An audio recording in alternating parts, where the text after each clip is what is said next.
The first thing on the order of business or on the docket would be the CMC deal. You're right. It's not the deal.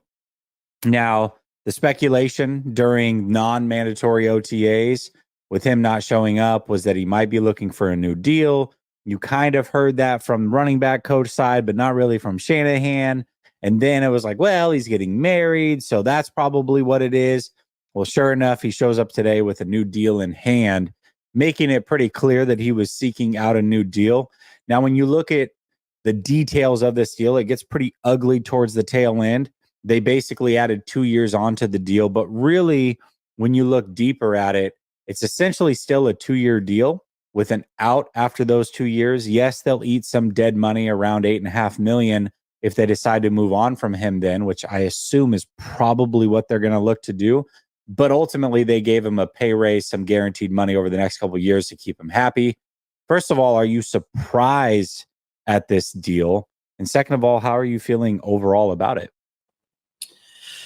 I mean, gotta give it up to some of the guys that were kind of calling it. And look, at this point, it's always about the money, right, Jesse? Like, if there's something going on where somebody's not showing up for certain things, it's always about the money. And as it should be, like, this is a business on both sides. It's not just, obviously we're from a fan base and sometimes, supportive of the team over the players, but the players are, looking out for them as they should, because ultimately their careers in this league can end at any moment. And you got to make sure your family and, your future is taken care of. So I wasn't necessarily thinking that this was a deal that needed to happen. I don't think the 49ers necessarily would have done it unless it came from CMC side, which it seems all indicators are that is the fact. But am I happy with it? Yeah. I mean, ultimately, I think it's easy to look at CMC and say, oh, he's a running back, and look at the running back type contracts and, look at it from that perspective and be like, well, why are you paying a running back so much? But he's not just a running back on this team. Like, he is the best offensive weapon the 49ers have.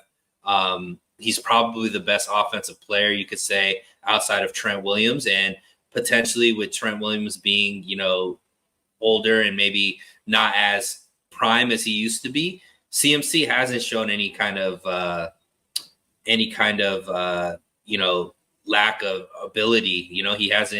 He's only done more and more, year after year. He's proven he could stay healthy this season. And, from all the indications of listening to Kyle, they plan on, using him less, which, to keep him fresh or keep him healthier, which I think is a great sign as well. But from an offensive weapon standpoint and what that does for an offense, for a young quarterback in Purdy, I'm happy with it. I'm glad you get him locked in. At least we're not thinking about that position, for the next 2-3 years. Yeah, I think the biggest thing, when we were talking about CMC a week ago, I kept saying, for me, I want to keep that flexibility. I like the fact that his contract was essentially up in 2 years. At that point, he'll be 30. Usually running backs at that age, you don't want to be paying big money. So when it first announced today and it was a 2-year extension, I was like, I don't really like this. I don't like the fact that he signed through 31. And then you started to see the tail end of it all came out in pieces, right? You heard about the deal, 2-year extension. So you're like, okay, so now he's under contract till he's 31. Then the next piece drops and it's like, okay, not only that, but they have big dead money the year after he's gone. They have a big cap number the final year he's there at 31. It's like they pushed this whole thing back. So I didn't like that. But then the final piece dropped, which was, oh, there's an out after 2026 with only $8 million in dead money. Now, I'm not a big fan of the dead money at all, but the fact that it's still essentially a 2-year deal with a bit of a pay bump, I'm all for that because it still helps them maintain their flexibility, which is ultimately what I wanted. And when I talked about it last week, what I wanted to see was a deal kind of like what they had done with Raheem Mostert. You remember the year, coincidentally, he ended up getting injured in week 1 and never played for the 49ers really. But that offseason, it was a big deal. He wanted more money. And the 49ers ended up giving him more money, giving him some guarantees, gave him a raise, but didn't really add on to his contract. That's essentially what the Niners have done here with a little extra fluff. But as long as they maintain that flexibility, I am fine with it. I just don't want to be locked in long term to a running back that's going to be 30 plus years old, coming off of as many carries. Now, it is encouraging, to your point, that it does sound like they are going to cut back on some of those carries, or at least now Shanahan seems open to it. That would be fantastic if we want to see him reach the end of this deal.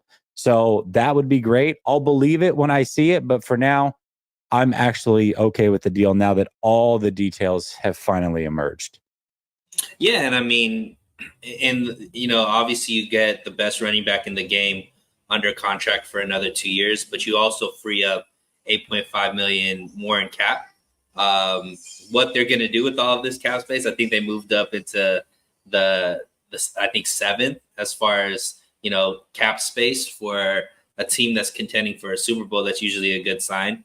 But they do have money, whether that goes to Brock Purdy, whether that goes to combination of Purdy and Ayuk, or maybe another mid-season acquisition or something like that. It does give them a lot of flexibility in the future, but also flexibility this season or even next offseason, which I think is a win-win all the way around. Yeah, somebody in the chat, here it is. Edgardo said, what move would you like to see for the 49ers to make to deem it as an all-in year or an all-in move? And for me, I like maintaining this cap flexibility this year, waiting until you need it, whether somebody gets injured in camp and you sign somebody or make a trade, or you get halfway through the season, the trade deadline's approaching, you realize, hey, we're in this thing. This team is ready to compete. You confirm that. And then you can make a deal mid-season, a lopsided deal where you take in a bunch of money and try to get it done. I mean, the 49ers have done this a couple times. It's worked well in their favor. They've been close. They haven't been able to cash in, but that's what I look for them to do. So who that player is, I'm not quite sure.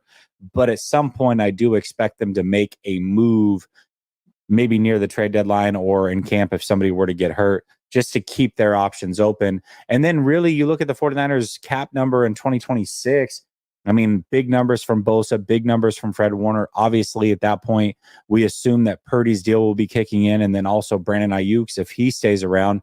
So they're going to need some of that flexibility, which means taking some of that money now, saving it, letting it roll over into next year, and continue to keep that flexibility is going to be important for them as well. So it's not just, hey, we're looking to go all in and then screw us up for the next 5 years. I think the 49ers want to remain responsible while also trying to win now. And I think there's a way to do that. And I think that they're doing a pretty good job of that right now. So we'll see. Yeah, and buying more goodwill with the players. Like I think this is a good deal for a guy in CMC that has done a lot. In the year and a half he's been here, he's made a significant impact. You want to reward players like that. Yeah, absolutely you do. Now, one player actually, before we get there, let's get to the super. Samir says, hey, y'all, please feed the algorithm. He's been a member for 6 months. Appreciate you. That's his way of saying like the stream. It helps out. It definitely does help out. And what I'm reading, it's not only likes, Jesse. Leave a comment. If you like what we say, if you don't like what we say, go ahead, leave a comment. And that really helps the algorithm, I think, even more than likes at this point. Yeah, listen, bro, I don't know what Lombardi said. I know that it frees up cap. I know how it all works. I was more worried about the future. And everything kind of came out in pieces. So I'm sure that he broke it down, but I really don't know what he said. So